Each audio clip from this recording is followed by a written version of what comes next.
Thank you for joining us today for our very exclusive SEO Super Trumps event.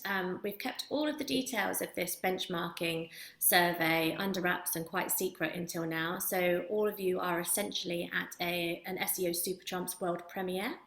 And I hope that some of you might have also, well, you might probably haven't yet, but some of you might have received your hard copies of the Super Trumps cards that you can play with your friends and colleagues as well. If you haven't got them yet, they'll be arriving today. And if you haven't sent me your address yet and you'd like some, then we can sort that out after and I'll pop some in the post for you. So you'll see on the webinar that we've got some wonderful speakers joining us today. So we have Theo Ratcliffe, wave Theo, who is head of website at Oxfam GB, and Theo has specialist expertise in digital strategy and UX and user testing and analytics, and a wealth of experience in front-end development as well. And we're also joined by Camille Gilmer, who is head of product or product lead at NHS Digital, and Camille's worked on Public Health for England campaigns for Change for Life and Smoke Free and many others, and now in Medicine's A to Z. She's working on new COVID treatments, or working on content around new COVID treatments, and also implementing a new IA, as well as being the lead on SEO for NHS.UK. And we've also got Chris Philpott as well, who is the digital fundraising manager at Sightsavers. And Chris is currently working on growing online donations for Sightsavers, but previously he was an SEO consultant agency side working on optimization for leading brands. All of our speakers that we have today have got a lot of experience in digitally focused roles in not-for-profit organisations, but none of them are specifically focused on SEO so much at the moment, and they're all from quite different organisations. So we're really interested in hearing their different perspectives in the panel discussion later on. And also from Torchbox, we've got your host for today, Mr. Phil McMinn, who is our Director of Digital Marketing. And also joining the panel, we have our SEO extraordinaire, Miss Jenny Hearn, as well. And we've also got Nick Vines on the call, who is an SEO consultant at Torchbox, and he is on hand to help with answering any questions that you have. We're going to be answering some questions on the fly during the session, but we might choose to ask one or two live as well. And any that we don't get to, we can answer them in a follow-up email. And so this is a webinar, so you can see us, but we can't see you. But if you do have questions, use the chat or Q&A facility. And I am recording the session so that I can share it afterwards as well. And I think that's about it from me. So I'm going to hand over to Phil so he can tell you what this is all about. All right, thank you, Lisa, and hello everyone, and thanks so much for the panelists and for everyone who's taken the time to join us today. So today we're extremely excited to be announcing the launch of a new piece of research called Torchbox SEO Super Trumps. We have been working away on this for the best part of 6 months now, and we are super excited to have all of you here because the charities that you work for are all part of this project. We're going to explain, or I'm going to explain a bit about what exactly we've done. But firstly, I want to just take 5 or 10 minutes to explain to you why we've done what we've done and to try and give you some background to this project. So this piece of research exists because we feel at Torchbox that the non-profit sector is currently paying less attention to SEO than it really deserves. This is something that in the 7 years that I've been at Torchbox, have been really aware of. We're a design and build agency as well as a marketing agency, and this has been something we've battled with internally as well over the last 7 years. But certainly over the last, I guess, 18 months or so, there's been 3 things that really have come together in my mind that I suppose form a notional spark for why this project got off the ground. Firstly, it's really, really common for us to receive emails from charities who have gone through the process of rebuilding their website, or they have migrated to a new content management system and they have not considered SEO at all during that build phase. And normally these emails that we receive involve a kind of panicked cry around, you know, please help us quickly, our organic traffic has fallen off a cliff and we really need to fix it. And the reason that is given is normally a variation of we didn't have time or budget to really think about SEO at the time. It's a really common scenario in these organizations who are building new websites. It just goes on the back burner. And at Torchbox, when we pitch, when we win work, when we deliver work, we often have to argue the case for more SEO work. And even today, some charities who we build websites for ask that SEO is dealt with in maybe a secondary iterative phase of that build. And for us, from our perspective, that really isn't an ideal approach for anyone involved in those builds. Secondly, I would guess, I'm going to make 3 guesses here, and hopefully I'm going to get, let's say, 2 of them right, and I'll have done well. But I'm going to guess that every single charity here today has a dedicated social media manager in post. I'll guess that's in their job title as well. And their dedicated remit will be to manage your charity's social media channels. My second guess is that the majority of you, I think some of the bigger ones, the bigger charities will be exempt from this, but the majority of you currently won't have an equivalent dedicated SEO resource in-house. And by that, I mean someone whose primary job is to plan, implement, and oversee a program of ongoing SEO. Now, I kind of, although this is a guess, I'm fairly confident of this, and I think Lisa will back me up here, because it was actually quite difficult knowing exactly who the right people to ask were when we thought about who to invite to this webinar. There's website managers, there's digital marketing managers, there's heads of digital, all of whom may or may not be involved with SEO. And we'll touch on that in a moment as why that's at the root of one of the problems with SEO. But that lack of dedicated SEO resource across the sector is really quite remarkable, because I'm going to make a third guess and say that for the majority of charities on this call, organic traffic is going to be a dominant source of traffic to your website, and it will drive some of the highest quality traffic that comes to the website as well. And lastly, thirdly, we really, just circumstantially at Torchbox, we just don't see the kind of dedicated SEO proposals that come through our door from new leads. So if I were to do back of the envelope scribblings, I would probably say that in the last 12 months, we've had maybe 4 or 5 leads in where charities have come to us with SEO as the foreground of what they need support for. Now, with our existing SEO client base, predominantly that's charities who we've already established a PPC or paid social relationship with, or a design and build relationship, and we've then moved them into an SEO space. But SEO is almost never the horse that leads the cart. In terms of why this is, and in terms of why I think there is this issue, there are some common things that are put forward, but I have another idea. So some of the more cliched answers around why SEO is kind of put on the back burner are things like, well, we're already doing well organically, so why should we bother? It's taking care of itself. And we're going to talk to Camille at the NHS shortly about the risks of that misconception. And Jenny at Torchbox has been on the forefront of what happens when you make that, when you take that misconception. But sometimes we also hear that it's a bit of a dark art, that there's too many unknowns, that it's always changing, so no one really knows what to do or how best to engage, given that landscape is always changing in SEO. And this project is definitely going to try and dispel some of those myths. But there's also another issue at play here that I think is central to the problem of SEO, and that's around the ownership of SEO. So a few months ago, Torchbox ran a series of SEO drop-in clinics, and we sent emails out to lots of different charities, and we invited them to a series of free consultations with one of our SEO analysts to discuss the challenges and opportunities from an organic perspective that each of those charities faced.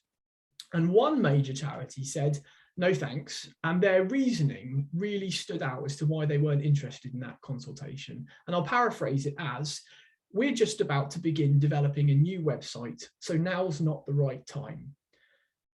Now, here was a charity who was about to embark on one of the biggest projects a charity can undertake digitally, an overhaul of their central supporter-facing website. But this charity felt at this time that SEO, or if I put it another way, how that website will appear in Google, wasn't a crucial component of this rebuild. Now wasn't the time. And that idea that SEO shouldn't be at the heart of a site rebuild is a common theme that's come up time and time again, certainly during my time at Torchbox. So this project aims to hopefully help address some of these issues for you internally and have those conversations and kick off what I hope is going to, I'm very positive, is going to be a renewed level of engagement with SEO in 2022. So that's the background. Let's move on to what exactly we've done. we have built a microsite that contains the findings of a full sector audit that looks at 52 UK organic SEO profiles.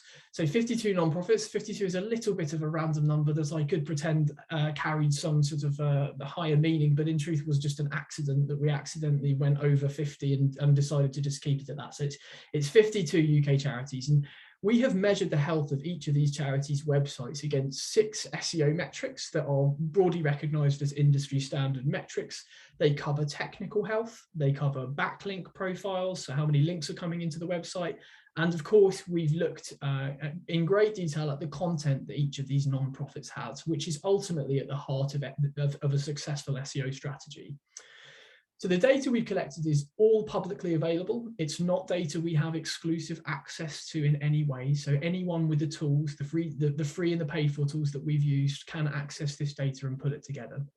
And we've done something a little bit different from the normal benchmarking type of surveys, of which there are loads out there. They're fantastic, but we wanted to present this data in what I hope is a slightly more fun and a slightly more accessible way.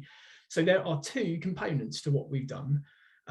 Firstly, in one of the most certainly the more ridiculous ideas I've ever managed to get signed off by my senior management, we have produced this game as a physical pack of cards here. As Lisa showed you, we have all the different charities as individual cards. Some of you may recognise the format of this game, but it's in no way related to the similar game that is completely trademarked. So it's called Super Trumps.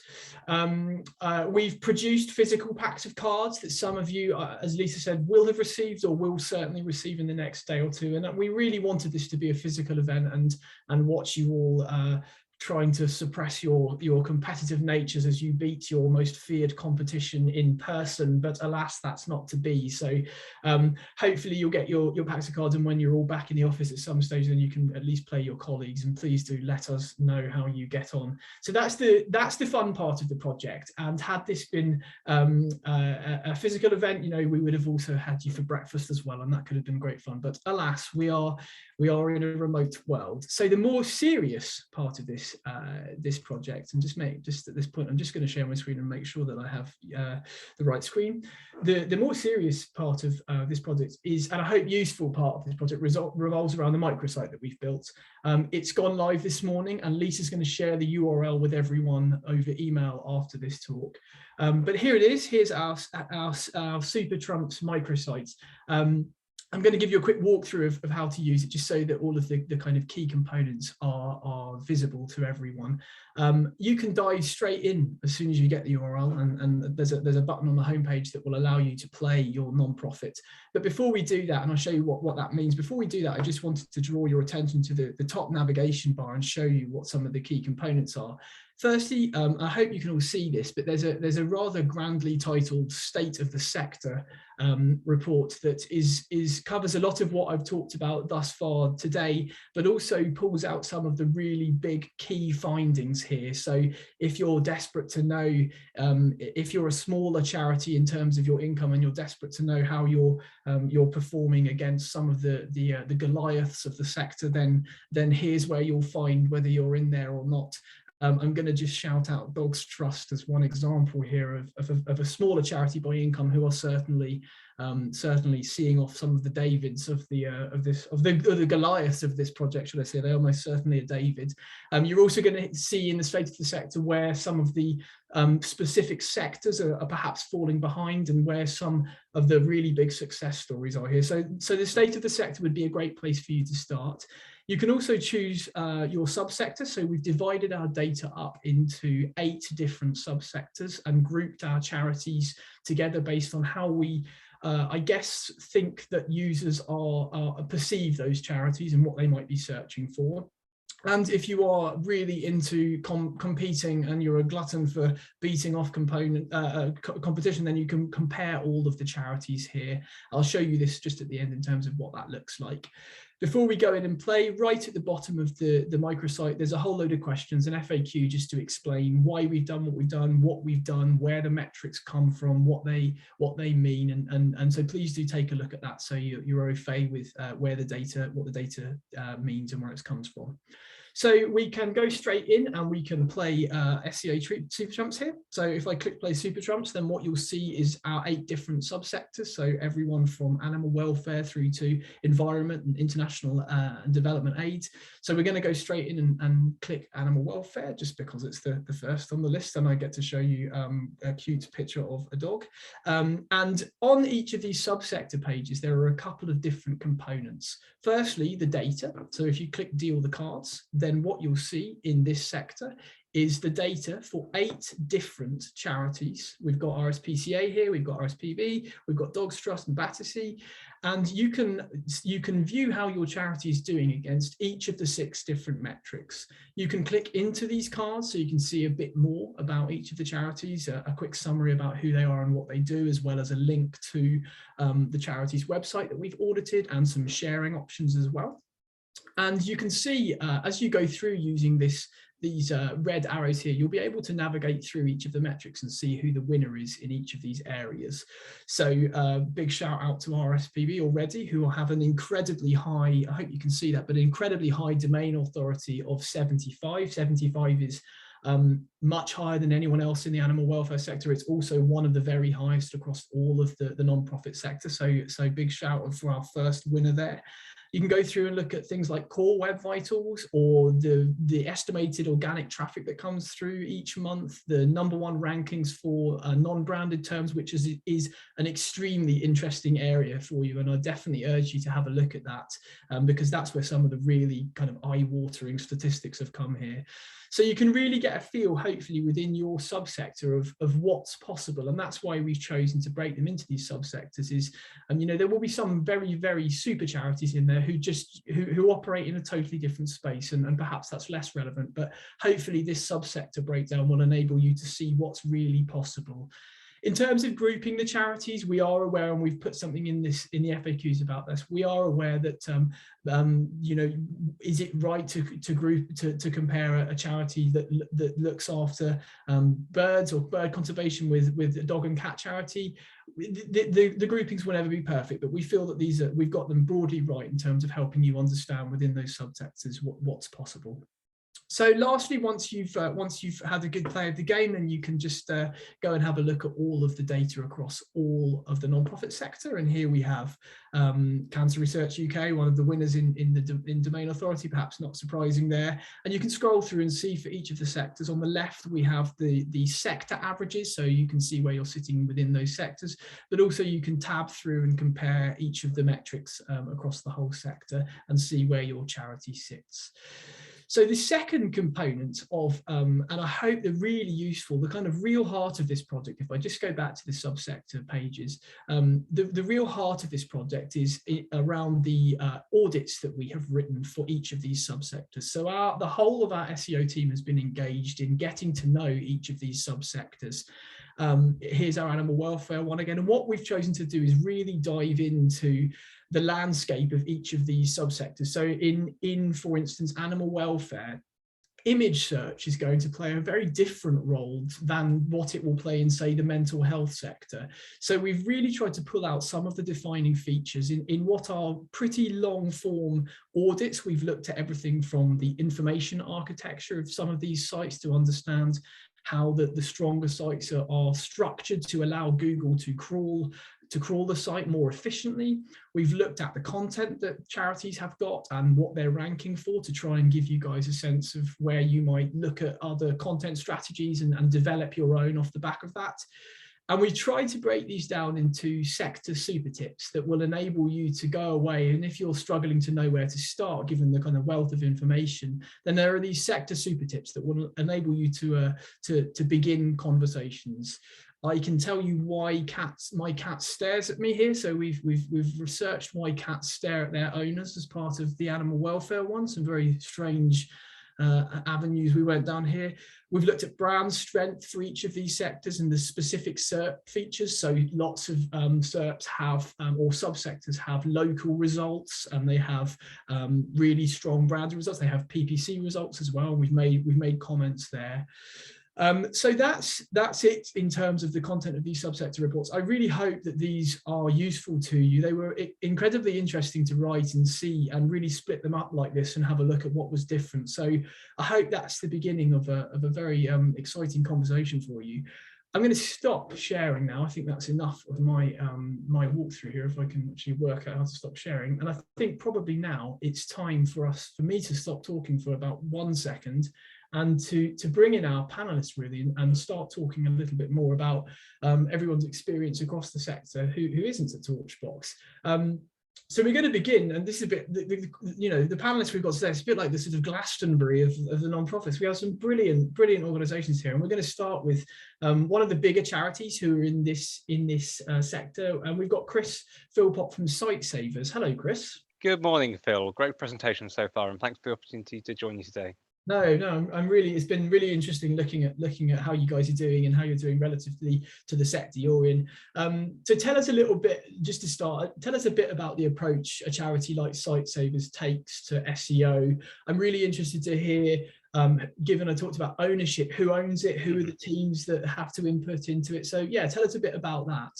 It's interesting, at Site Savers, SEO is kind of split between two different teams. We have a digital fundraising team, which I'm a part of, and we're responsible for anything on the website that brings in income. We also have a web and branding team who will manage anything that is externally facing. Obviously, that's a Venn diagram, and there's a lot of crossover between those teams, and that includes SEO. I bring a lot of SEO experience. George and my team's also worked in SEO in the past, but equally within the web and branding team, you've got some very strong people in terms of search optimization. So with that in mind, we've kind of had to try and find a way of blending our skills. So the web team will be working on a lot of publishing of content. We'll do a lot of optimization, looking at kind of performance metrics, but it's really a shared thing. And in terms of ownership, it's something I'd like to see become a bit more endemic within the entire organization. I think SEO works best when everyone who has a touch point with the website understands it to at least a good basic level, because that way you can start to make smart decisions about what's right for the organization. I think that's really interesting. You certainly have one of the more progressive approaches, I think, to bringing people in, and certainly that sounds like a lot more people than in certain organizations you have involved in that process. But yeah, it's a really big challenge, and I think the bigger the organization as well, the harder it becomes to sort of lasso everyone into that. So I guess the SEO, we've focused on these 6 key metrics, and they are, I hope, really useful, and things like rankings and links are all really important. But ultimately, I think what can sometimes be missed, particularly by SEO practitioners, is that ultimately these users that click on something that ranks number 1, they have to come to the website and do something meaningful. And I wondered if you guys are confident at Site Savers that SEO as a, I suppose, marketing channel is delivering results for you specifically against the organizational objectives that the charity has. Yeah, great question. So in terms of the data which we'd use to understand that, we collect some SEO data with tools like SEMrush for analyzing existing landing pages. But equally, we've got a very robust analytics setup. It's something we've worked on very hard, actually, during the course of the pandemic. So we can be very confident that organic search is a major traffic source for us. So in terms of how we use that to drive organizational objectives, what we've done is put together a plan where we've tied back those objectives to digital metrics and KPIs in a very granular, very actionable way. That's been invaluable in informing so many conversations and prompting really a renewed sense of maturity in our approach to all digital marketing, including SEO. So we'll be thinking about user journeys, the purpose of different types of content and their objectives, and tracking micro goals as well as those macro goals like income. And identifying non-financial objectives, because we know that not all pages on our website are going to trigger donations. So what can we encourage a user to do that will ultimately benefit Site Savers? We were talking just before we came on the call today about cataracts as a topic. If you're researching cataracts, which is something which we treat, you're probably doing so with a kind of the interest in the condition, not necessarily in our work. So can we use that to build brand awareness? Can we encourage you to sign up for emails? Can we add you to a remarketing audience so that our good SEO ultimately benefits us in terms of income further down the line? It doesn't just immediately trigger a donation. I think that's really interesting. But what Site Savers is one of those charities, and if we have time after we've spoken to Theo from Oxfam, we'll maybe come back to this. Site Savers is one of those charities that we grouped as a visual impairment charity, but could, of course, I know you identify as an international aid and development charity. So it's one of those charities that straddles that line. And in that international aid and development sector, we see some really interesting issues with how they rank for that content that isn't branded, and that ranks for sort of, I guess, mission-driven brand awareness content around some of those causes, in your case for cataract. So hopefully we might have time to come back to that question. And of course, it's great to see that you've put that effort into those digital KPIs and what we call measurement frameworks as well, because often, you know, us saying, how's your SEO, is largely meaningless unless you put that time into understanding what how looks like. So yeah, great to hear. Okay, well, hopefully we'll have time to come back to you, and if there's any questions from the crowd, then we'll get back to you. But thanks so much for that, Chris. We're going to move now on to our next two panelists and move into the healthcare space. No doubt there'll be some charities who on the call today who'll be really interested. So one of the really pivotal moments for Torchbox's SEO team, and one of the clients that we are, of course, particularly proud to support, is the team behind nhs.uk. So firstly, it's a real honour that we have Camille Gilmer joining us on this panel from that team. And secondly, as her partner in crime, we have Jenny from Torchbox, the Torchbox consultant who has really led and overseen the work that we've done with nhs.uk. So firstly, hello, Camille. We just need to unmute Camille. Okay, I said thank you for having me. It was lovely to have a look at the microsite, and I'm looking forward to exploring that later. Great stuff. Well, I think, you know, just having you guys here is going to be really, obviously you're not a non-profit per se in the sense of the traditional charities, but I think you have such a role to play as an organisation within the search engine results for those healthcare charities. So it's really fantastic that we've managed to snare you. So firstly, just tell us a little bit about your role at nhs.uk, and specifically how is SEO incorporated into it? Okay, yeah, so I'm the SEO lead for NHS.uk, as well as the product manager across the medicines A to Z on the NHS website. I think SEO work with the NHS is very user focused. We want to make sure that users can understand and make informed decisions about their healthcare. But it's also critical for users to find that sort of authoritative, clinically approved information from our site, which is why we consider SEO to be so important.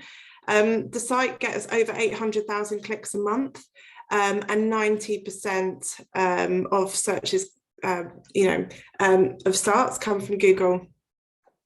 So it's a big thing for us. Well, it's a very big, that 90% figure. The first time I ever spoke with the team at the NHS, I ran a workshop down in your London offices, and that 90% figure was the figure I started with and asked if people could guess what that figure was, and it sort of stayed with me. It's an absolutely staggering number in terms of where traffic comes from and how important organic search really is. So it's amazing. So all right, so look, one of the first questions here is, I guess one of the really big challenges that the NHS or a website like the NHS faces is resolving or living with the tension that exists between how you design content for users who are on nhs.uk and how they move through that content versus how you design content for users who are searching in Google. And obviously, I think all websites, this is important for all websites, but for nhs.uk particularly, it feels that bit more acute, because I guess you have so much of that content that is called by Google your money or your life, i.e. it can be the difference between life and death, a user getting the right piece of content. How do you go about striking a balance between writing a piece of content that works for the user on the website, but also for SEO? Yeah, it's a really good question. I think a good example would be some work we're doing on insulin content at the moment. So we're kind of running a discovery with a view to create an information hub on insulin, and it's a hugely complicated topic.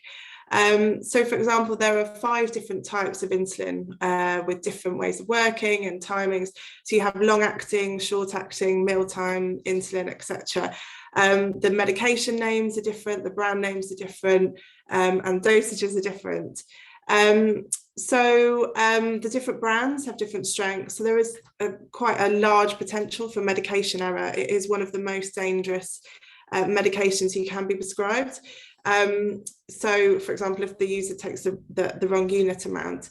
So for the NHS, the importance of getting the content design right for users, finding content both on the site and through search engines, and like you say, is literally could be a case of life or death. So for example, say a user searches for rapid acting insulin and clicks through to the NHS page, the risk is that they see information for different formulation or brand and potentially take the wrong dose. So for SEO, there's also the risk that the page doesn't contain the brand names, or it may not rank as highly for the queries that users are searching for. So things like Nova Rapid. So the way we design content is so important. So through SEO research, we found that users search by insulin type or by brand. So both sets of information are really important to user, both for the user and for SEO. Great, fantastic, thank you. Jenny, do you have anything to add to that? Yes, so there's another example of where there's a tension between writing content for SEO and writing for users already on the site. So originally there was a tension between using simple language to reduce the comprehension age and make the content more accessible to all users, and using highly relevant but often more complex medical language that sent a stronger signal to Google. So from our point of view, as SEOs, we want to make sure that content does rank highly. And so how we resolved this tension was by changing our way of working. So now with the NHS, we provide search term data to content designers to help them shape the content on a page, rather than trying to optimize after those decisions have already been made. So that was quite a big learning curve for us when I started working on this project about 4 years ago. And a recent example of this is for COVID vaccines. So our research recently showed that users search for booster terms rather than a maintenance dose, which was what they called this kind of like booster dose internally within NHS. And so this was then adopted as the official term the NHS uses to talk about the vaccine. So it's all about collaborating and getting that compromise between what users are searching for and what the NHS wants to say. It always continually surprises me that charities are relatively or proportionally unaware of tools like Google Search Console in helping in this kind of work, that there is a wealth of language. Similarly in Google Ads accounts, in like search query reports, if you're not sure how people are searching, it's all there, isn't it? The way that users are searching. SEO has such a role to play in identifying kind of lingual tics and lingual habits of users, and particularly in that younger subset. That's really interesting what you said there. So one thing we hear time and again is around the fact that perhaps a website like the NHS with 800,000 clicks who seemingly rank for every term, #1 for every term you can imagine, that the team shouldn't really worry about SEO because they're already ranking really highly for everything. And I wondered if you could maybe go some way to dispelling some of those myths, and Jenny, maybe tell us some of the SEO challenges that you've had to overcome with the NHS website. Yes, and I think similarly, I can do that because similarly to you, that is something where like talking to other clients in the healthcare sector, or talking to other charities, for example, that is a misconception that like the NHS don't have to worry about it because they're always ranking #1. But surprisingly, the NHS still does have to work hard at SEO. For example, like this year, there have been some algorithm updates, and from late summer, we've seen charities actually start to reclaim their rankings for medical keywords. So, for example, the MND Association now ranks in position 1 again for motor neurone disease, and the NHS site now has to work to do to be seen as the most valuable resource for that keyword.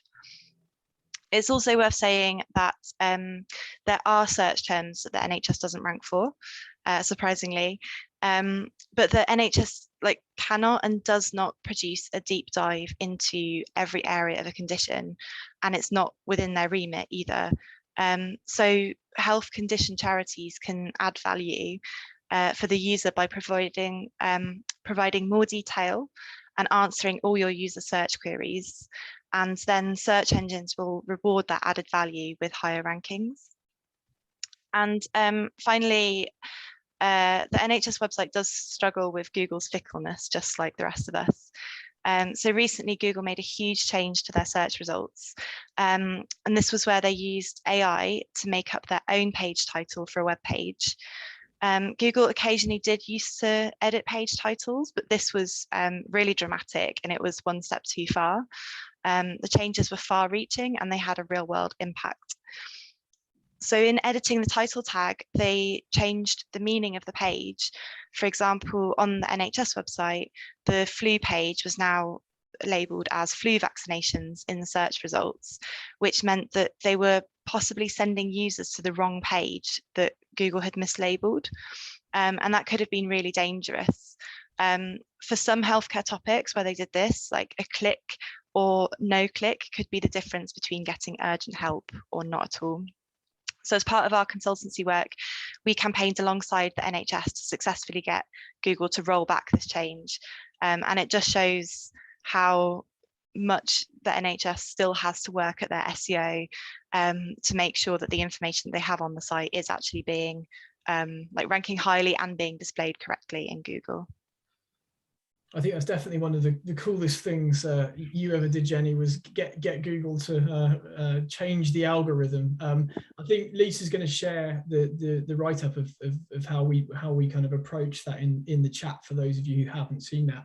I think that point you make around how users are, I'm completely lost my train of thought, but you made an excellent point, and I just can't remember what the point was. That all of these points are totally excellent. So we've got quite a good question on that, Phil, from Bryony as well, who, Jenny, she's asked if there is anything that content creators did to help with on-page experience while still using technical terminology, so like glossary definitions, for example.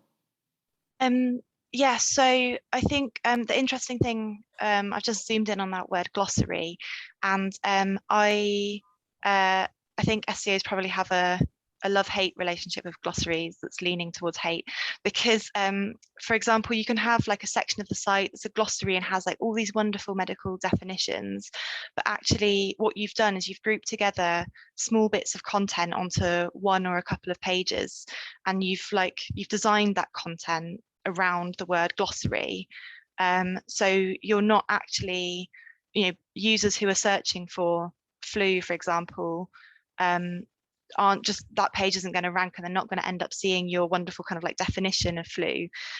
They will kind of go to those big, the page or the hub that has the information about flu and what it is, and symptoms and causes and treatment and what to do to help you feel better, for example. So that's just an answer about how to kind of like structure that. But to answer your question more generally, I think as Phil was saying, like the first thing to do is look at Google Search Console, do your keyword research, do your manual desk-based research into the search engine results page, and really find all the terms that your users are searching for, and then making sure you design the content around that. And actually, I think what we found is that we can't take a one-size-fits-all approach to the NHS website. We can't say that people search for like one term over another, and so this is where some of the work that we do is really useful, because on a topic by topic basis, yesterday I had a very long conversation about chronic UTIs. For example, on a page by page basis, we're looking at what users search for. Is it recurrent, keep getting, chronic, how they perceive that condition to be, and making sure that you're giving people the information in a way that they're searching for it to help dispel those myths and guide them towards the healthcare they need. I think in one or two of the audits we flagged websites that have those glossaries and are kind of missing out on those opportunities to break that out into other content. So that's really interesting. And my previous point that I wanted to make on what you'd said there around sort of living with the NHS is around how we're often asked how do we outrank the NHS, and obviously that's a bit of a kind of strange notion, and for some time I guess we struggled with how to answer that question, because we were thinking, well, how do you? And I think we've arrived at the point really of trying to make the recommendation that you don't really want to outrank the NHS.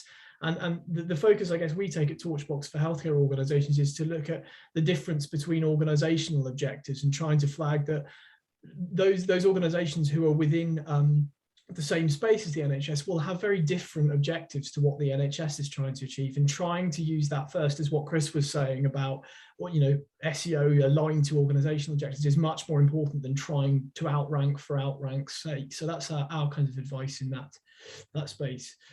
All right, so last but not least, this is a real whistle-stop tour, but I wanted to bring Theo from Oxfam GB into the conversation. So let's pivot from healthcare into international aid and development and discuss some of the SEO challenges Oxfam faces. So hello, Theo. Hello, thank you for having me. Thank you for being patient, 42 minutes and nothing yet. So look, it's so great to have Oxfam. Oxfam are a big household name charity. And this project, what this project has really shown that it's not always those big charities that are doing particularly well in every area of SEO. So perhaps a slightly mean question for you to take the weight of this one. Do you have a sense of what Oxfam could be doing better in relation to SEO? Well, we have a long list of things we could be doing better from an audit which we've just done with your good selves. We've got a lot of there's a number of technical issues we have. So, for example, we have quite a unique site in that it's a kind of a hybrid. We've got a traditional website, and we've also got a very successful online shop. But that shop features donated items that are all one-offs and listed by each high street shop around the country. So of course, once those products have been sold, they've gone, and then the product page itself has gone, which is a bit tricky for SEO. So a lot of work goes into the two areas of our site supporting each other. We also find ourselves often trying to balance the fact that we want our key forms to be streamlined for conversion, but we also need to kind of hold enough relevant content to rank as well as they can. So there's lots of things we need to be doing better, and we're now ploughing through this roadmap to get them done. But historically, I think the main challenge we've faced in this area is organisational. Well, I think we've changed a lot in recent years, in recent times. In the past, I think calling it an afterthought is probably the wrong word, because it implies that it wasn't considered important. We always knew it was important, but it was just something that would always happen at the end of a process, because SEO is something to do with the internet, so the digital team sit in that corner and they'll be doing it then, and we just happen to be at the end of the content development workflow, and it's very hard in an 80-year-old organisation like Oxfam that's built on traditional lines to kind of disrupt very well established sign-off procedures. I also think that approach was quite common, but also encouraged by the prevailing wisdom at the time, which was that SEO was a kind of code breaking, and we talked to a number of agencies, and some of them would present themselves as a modern day Bletchley Park with an inside track on the algorithm, and they'd be able to definitely guarantee that we get ranked #1 for certain things. So we'd find ourselves very precisely tweaking keyword ratios to copy we'd get, and we'd be adding tabs and very content heavy FAQs all over the place. But I think we've come a long way now, and the level of understanding internally has grown a lot. And it's no longer like considered black magic or anything. And there's a number of things that have happened, like mini cultural changes internally that have happened to make a more modern approach to SEO possible. So number one is that we were working remotely a long time before it became fashionable. So we had a flood and the building malfunctioned. We were out of our office for several months, 2 or 3 years ago.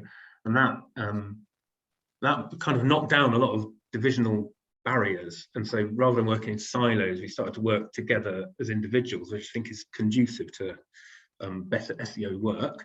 We're also a lot leaner, and we now have an organisational engagement strategy that puts the supporter first rather than Oxfam first. So if you think about SEO as answering users' questions, that is exactly in line with our website goals, which is all about being user focused and, where possible, even designing and building things alongside users.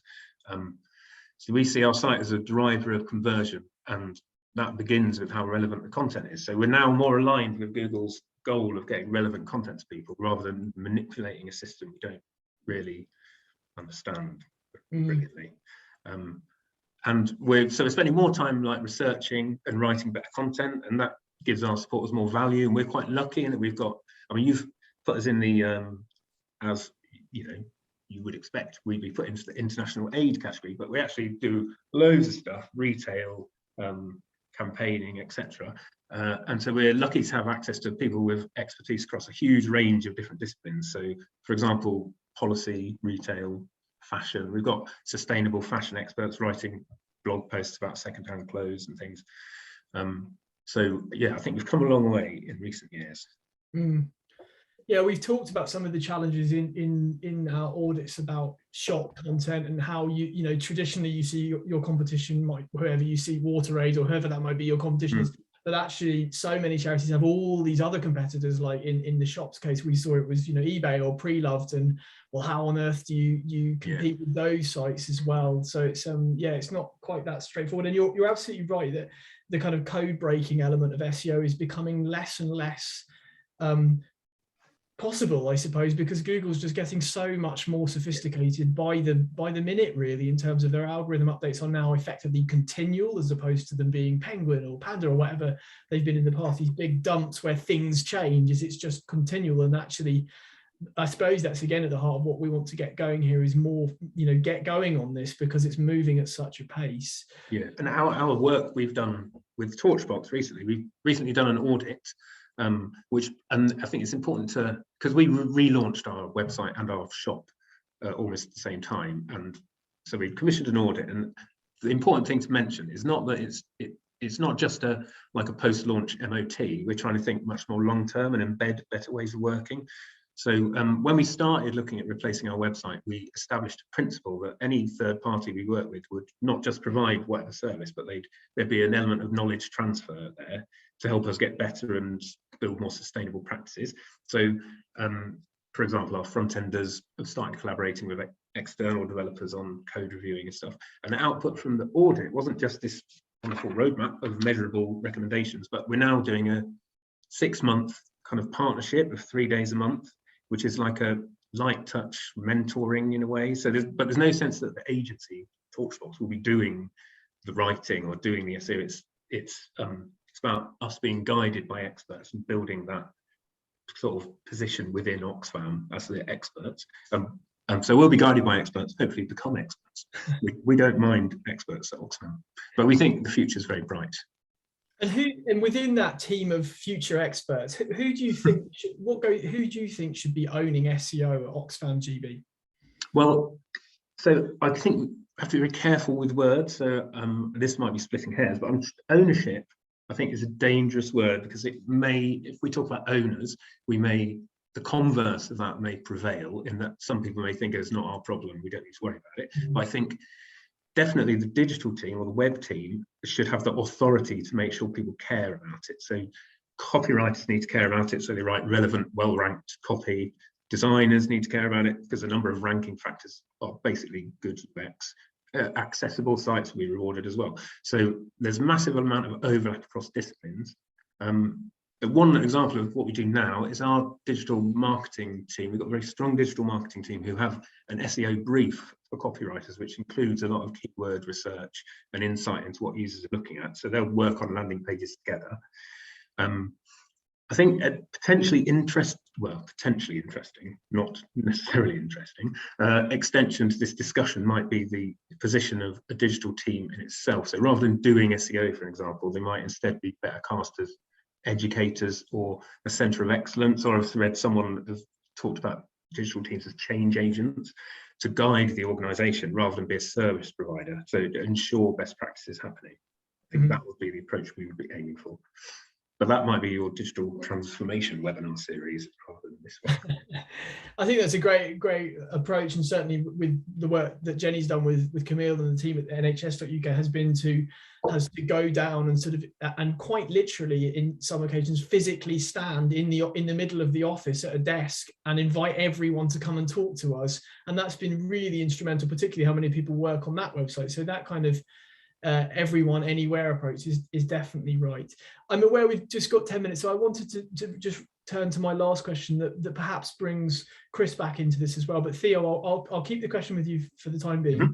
We noticed in the international aid sector, of which Oxfam sort of live and sort of don't, and Sightsavers sort of do and don't, some of these sites really struggle to rank at the top of Google at position 1 for non-branded terms. So there's a couple of charities, there's one charity in there who are a big charity who hold no position 1 rankings, and I won't ruin the surprise on who that is, but for terms where the brand isn't in there, they rank for no terms, and that was the most eye-watering, eye-watering metric in this. Now, actually, in the international aid sector, they are way behind, not behind, they are much lower in terms of how many non-brand terms they rank in position 1 for. It seems to be a problem. And I wonder that's a problem because, for instance, with Oxfam GB, you're working in a lot of spaces and you have a lot of causes that you work towards. But right now, I don't know what they are personally, and I'm close to Oxfam. I'm not quite sure what they are. So what am I searching for? How do I search for when I've not heard of how you're involved with those causes? So my question really is, what focus does Oxfam place on producing content that builds up awareness of those causes, and do you feel like you internally understand the value of that kind of content? And Chris, after Theo's answer, I'd love to hear from you on that too. Well, I think the recognition of the value of that is increasing. So just in terms of digital marketing, the better we rank, the less we'll have to spend on pay-per-click. So we are authoritative on broad level keywords, but we need to, we know that we need to be better on specifics, and we can find ourselves outranked by single issue organisations, for example, on the issue of water. But we think our so for example, our blog is a great place to drive visitors who are interested in our cause or causes, but not necessarily looking for Oxfam by name. Because as I said before, we operate across a huge range of areas. We think that's where we can provide value, and we think that we can pull people into our orbit like that. They won't necessarily convert immediately, but it's more about brand awareness. An example of that might be our development education team who work with schools and are very knowledgeable and quite passionate about what we do. So if you search for the unbranded term global citizenship, you'll see our page at the top, because they've written very relevant content that answers users' questions. So it's really, for us, it's just about improving the quality of content, doing research, writing with authority, and trying to make it more likely that our content will be shared with other people, but also measuring success and presenting that back to increase the recognition as an issue. Great. That students and teachers thing is a really great one, because it's that audience that often doesn't get reached with those queries that might not necessarily. Yeah, it's one of our most popular pages. Actually, our most popular page for many years was a recipe about banana cake. Don't know why, but we kept it for a long time because that too put people in. Every charity has one of those pages. Yeah. Chris, the same question to you around the focus that Sightsavers puts on content that might not necessarily, drive donations or get someone to fill in a form. What awareness of the value of that is there at Sightsavers?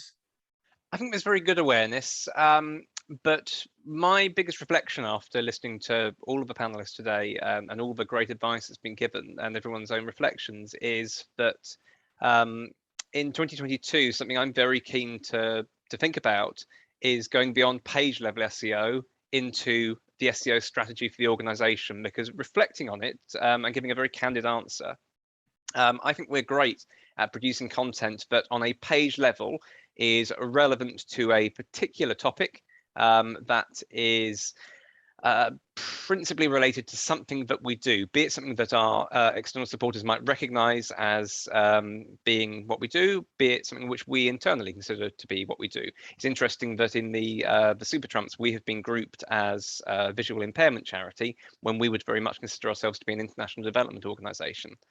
So again, there's that kind of dichotomy between how we perceive ourselves and how our supporters perceive us.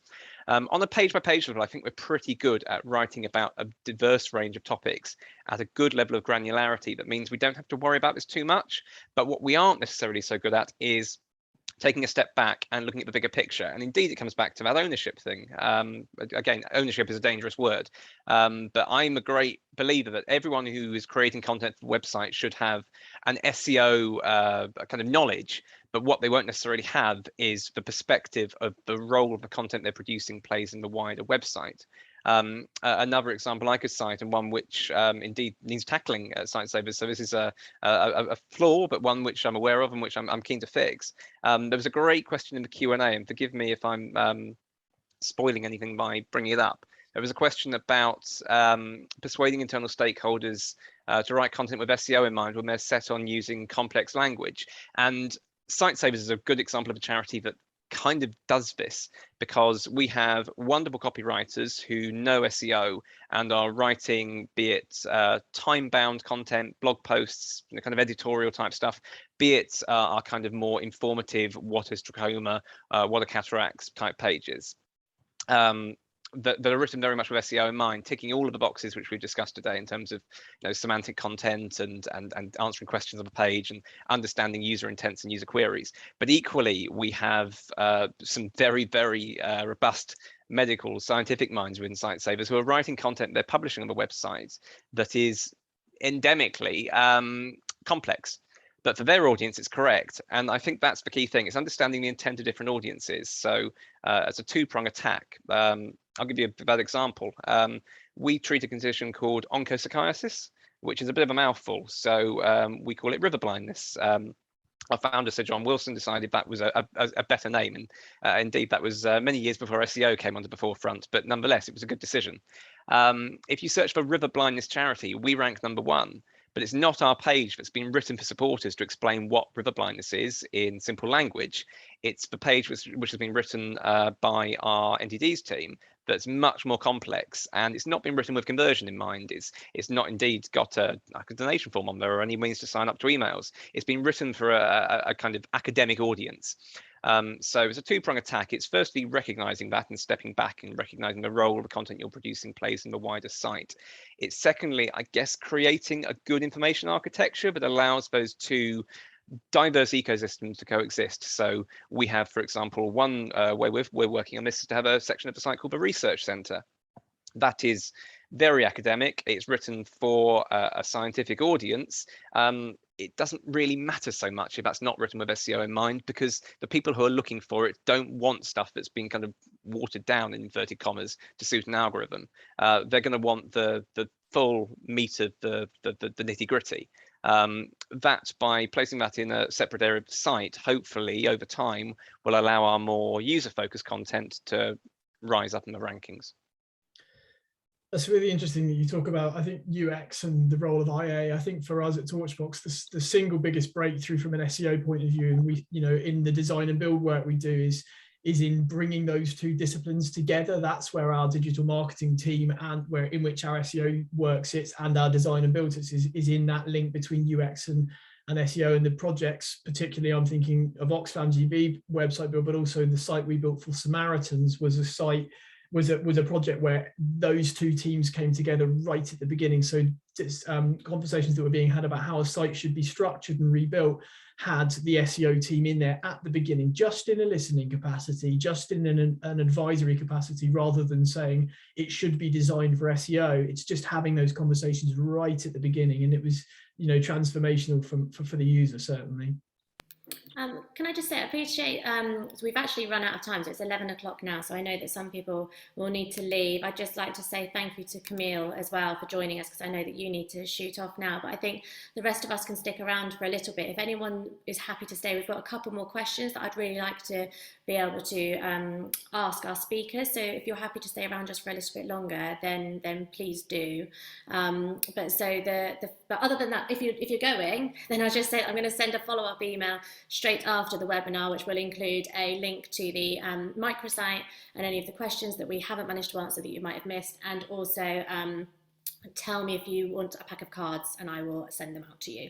So thank you if you're leaving now. But if not, then we have a really good question that I think is common across so many charities, which is, how do you persuade senior leadership to take SEO seriously as a more junior member of staff who is very aware of these issues? And I'm going to direct it to Nick, because it's actually something that Nick is working through with a client at the moment. So he's poised and ready to answer. Yeah, I've spent the last half an hour just planning out my response in my head. But yeah, so I actually work with a think tank, and they're undergoing a digital transformation at the moment. And so this is really key part of it. So what they're trying to do is really sell the benefits of SEO as part of their digital transformation. And so there's two answers to this really in my mind. And the first one is to do with data.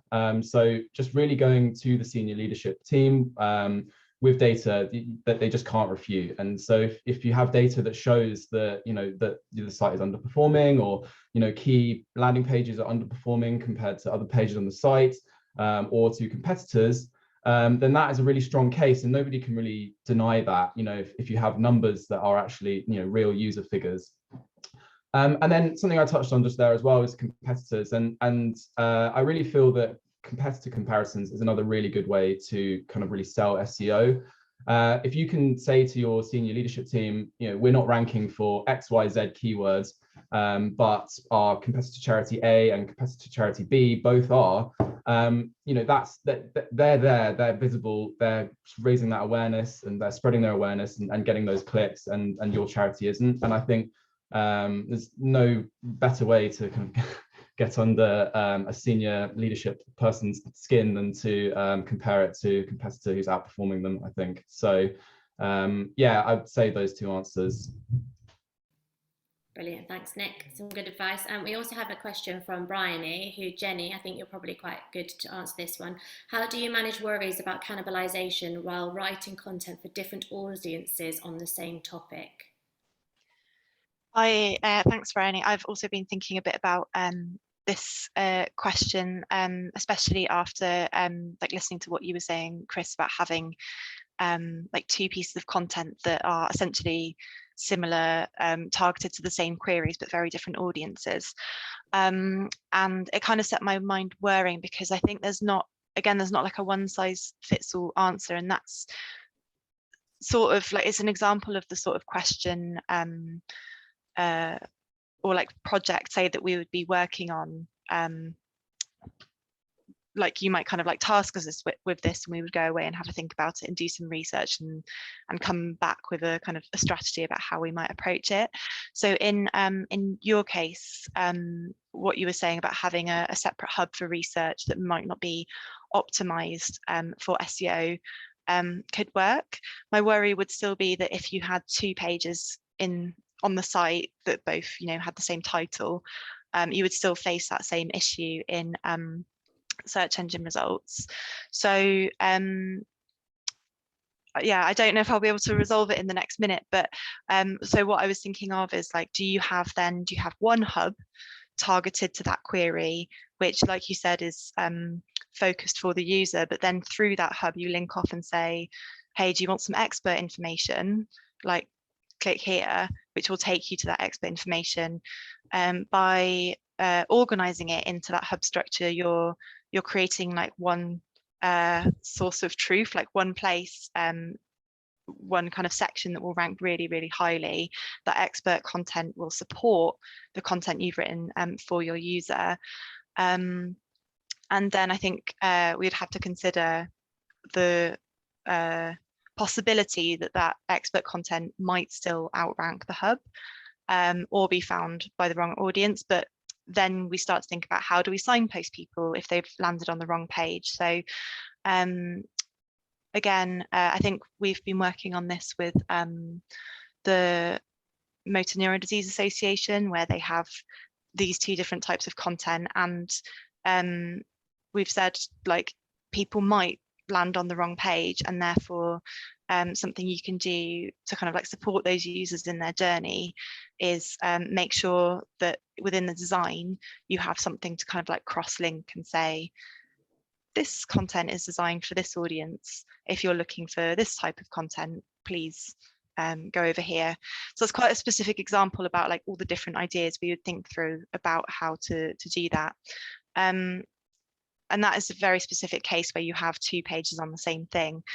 What does tend to happen more generally, and not just with charities, is the cannibalization between, say you have like one page on a topic, and then I think there's sometimes a bit of a misunderstanding about SEO, that if you don't have this strategy, then like as part of a content strategy, more pages, like more blogs can be created around a topic, and you start to create like 5-10 pages, say, all trying to rank for the same type of keywords. And so that's something to be mindful of as well. Like we would suggest organizing your content, so your kind of like your head terms, your main keywords, that your main pages on your site are optimized for those, and then having a separate content strategy for your blog that then you can use to target those long tail keywords. And by using like internal linking, those pieces of content can support each other and then help your main pages rank higher. So I hope that answers the question. There's a couple of different strategies in there, but I could talk all day about all the different strategies we might employ, but there's two examples. Some of the subsector audits look at some of these issues, and one common thing we see is around the central kind of what you would think of would be a hub around the term, let's say for complete randomness, fostering a child. Then that was a random one. It's not linked to the charity involved who oversee this, but the content hub website is often just what we call a corridor page. And that creates a problem in that it contains no links. The H1 is more like list of resources rather than actually really no thought has gone into that central page. So just at a basic level, really making sure that page is not just a link out to other pages is a good place to start as well. Brilliant. Thank you, everyone. Thank you for sticking around for a bit longer, all you guys as well. And thank you so much to all of our speakers, to Chris and Theo as our guests, and to Nick and Jenny and Phil. Well done, Phil. That was a lot of talking. You did a great job. Thank you for listening, everybody. So thanks for joining. As I say, I will send a follow-up email. And we're always keen to hear your feedback and comments and how you get on playing the game. And please do share it if you want to share it. It's, what do they do? # Torchbox Super Trumps. So thank you, everybody.